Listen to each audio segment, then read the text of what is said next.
कसं काय मंडळी, हाय का बरं, काय चाललंय माझ्या सखी आणि सख्यांनो. मी एकतर स्वतःला खूप नशीबवान समजते. एकतर माझं कुलदेवत ज्योतिबा आहे आणि आपल्या ठाण्यामध्ये ज्योतिबा मंदिर एकच आहे, ते पण मनोरमा नगरमध्ये. आणि माझं काय नशीब आहे बघा, मी मनोरमा नगरमध्येच राहिलाय आणि मंदिरापासून 2-3 गल्ल्या सोडूनच राहिलाय, म्हणजे अगदी जवळच मी मंदिराच्या राहिला आहे. एकतर चैत्र पौर्णिमेला आपल्या कोल्हापूरच्या ज्योतिबाची यात्रा झाली आणि येणाऱ्या म्हणजे पौर्णिमेपासून येणाऱ्या पहिल्या रविवारी ही आमच्या मनोरमा नगरमध्ये यात्रा. मग काय, आमच्या मनोरमा नगर येथील दख्खनच्या राजाची आज पालखी आणि सासनकाठी नाचवणार आहे ना, मग काय शेवटच ना.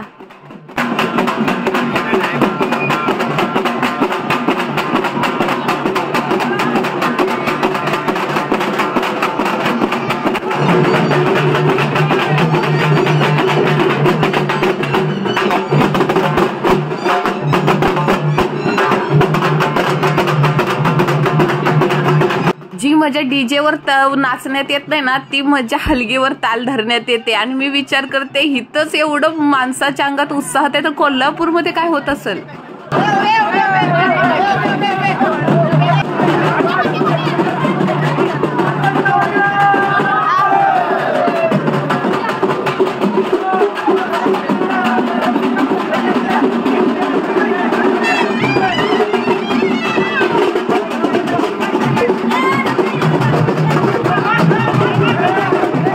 ही वजनदार काठी माणसं खांद्यावर घेऊन चालतात, पण नाचवण्याच्या वेळेस एकटा माणूस तो नाचवतो खांद्यावरती घेऊन, डोक्यावरती घेऊन.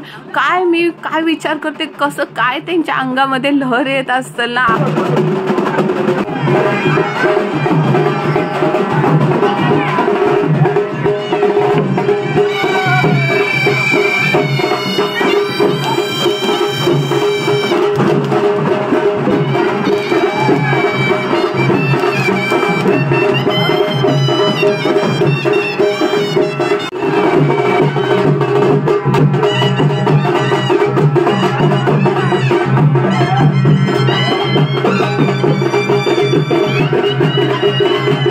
सगळ्या रस्त्यावरचा गुलाल आणि माणसांच्या अंगातला उत्साह बघून आहे ना, मला ज्योतिबाच्या राजाच्या पायथ्याशी मला एकच इच्छा मागायची की मला ना कोल्हापूरला जाऊन चैत्र पौर्णिमेचा हा उत्सव बघायचाच आहे.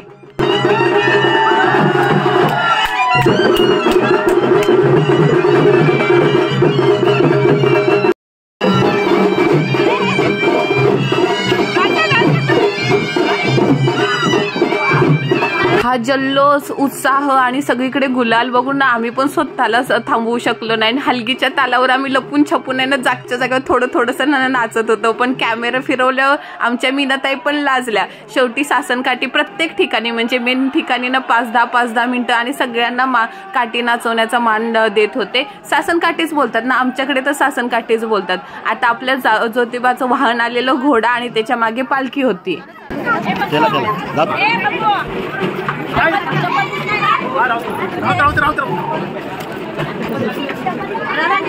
काय झाले, कारभाऱ्यांचं लहानपण हिथलंच आहे ना, त्यामुळे सगळेजण मंदिराकडचे किंवा ह्या एरियातले सगळेजण त्यांना ओळखतात. त्यामुळे सगळ्यांची थोडीफार ओळख आहे, माझी नाही पण कारभाऱ्यांची ओळख आहे. मला माहितीसाठी सांगते, प्रत्येक रविवारी हे मनोरमा नगर मधील मंदिर पूर्ण दिवस उघडं असतं, पण ह्या उत्सवा दिवशी पहाटे 4 वाजल्यापासून इथे कार्यक्रम चालू होतो. अगदी आपल्या दख्खनच्या राजाला अभिषेक आणि होम हवन पासून सुरुवात होते. आणि आता पालखी आले म्हणलं ना, लहान मुलं पालखी काढून घालतात, तसं मी आपल्या दक्षला सुद्धा पालखी खालून जाऊन दर्शन घ्यायला सांगितलं.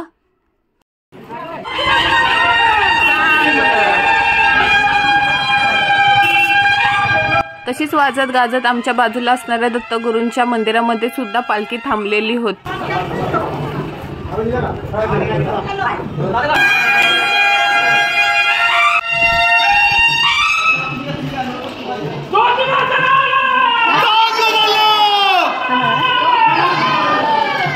खूप भाग्याची गोष्ट आहे की दख्खनच्या राजाची पालखी कारभाऱ्यांनी सुद्धा घेतली होती. आणि मला एक गोष्ट खूप आवडली की म्हणजे मंदिराकडचे जेवढे पण म्हणजे ग्रुप गट असतो ना, सगळ्यांना ज्यांची इच्छा असेल ना त्या सर्वांना पालखी पकडण्याचा मान देत होते किंवा सासनकाठी नाचवण्याचा सुद्धा मान देत होते. त्यामुळे खूप मोठी माणसं पण येऊन तिथं दर्शन घेत होती. आता ही पालखी पूर्ण मनोरमा नगरला रिंगण घालून 2-3 तासानंतर मूळ ठिकाणी येणार होती। तोपर्यंत आम्ही घरी येऊन दिवाबत्ती करून दर्शनाला जायचं ठरवलं आणि आमचं नशीब किती चांगलं आहे, तिथे रांग तर खूप मोठी होती, पण आम्हाला ना ज्योतिबाच्या राजाची म्हणजे ना तिथे आम्हाला आरती सुद्धा भेटली।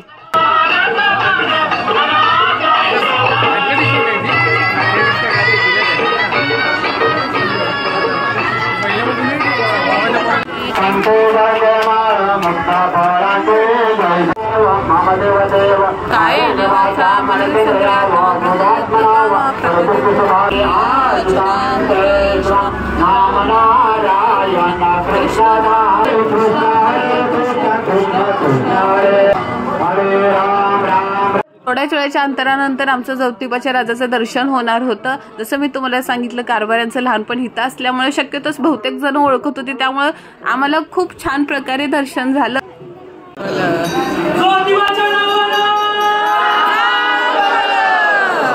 मग मंडळी, तुमचं सुद्धा दख्खनच्या राजाचं दर्शन झालं ना या व्हिडिओ मार्फत। मी पहिल्यांदाच महाप्रसाद घ्यायला गेलेली, खास करून तुमच्यासाठी व्हिडिओ बनवायला, पण तिथे आपले सबस्क्रायबर भेटत होते ना, खूप ऑकवर्ड फील वाटत होतं, पण ते समोरून स्वतःहून हॅलो हाय बोलत होते, चांगले कमेंट्स म्हणजे खूप छान छान प्रोत्साहन देत होते, त्यामुळे खूप छान वाटत होतं। मंडळी एवढं प्रेम देत आहे त्याबद्दल खूप धन्यवाद। आणि काय भेटलं मला तिथं, गव्हाची लापसी। खूप वर्षानंतर मी गव्हाची लापसी घेणार होती आणि मी 2 वेळा घेतली बरं का। आणि काय तिथली व्यवस्था खूप छान होती। आणि मग मंडळी कसं वाटलं तुम्हाला, चांग भलं ना, आणि व्हिडिओचा शेवट ना मग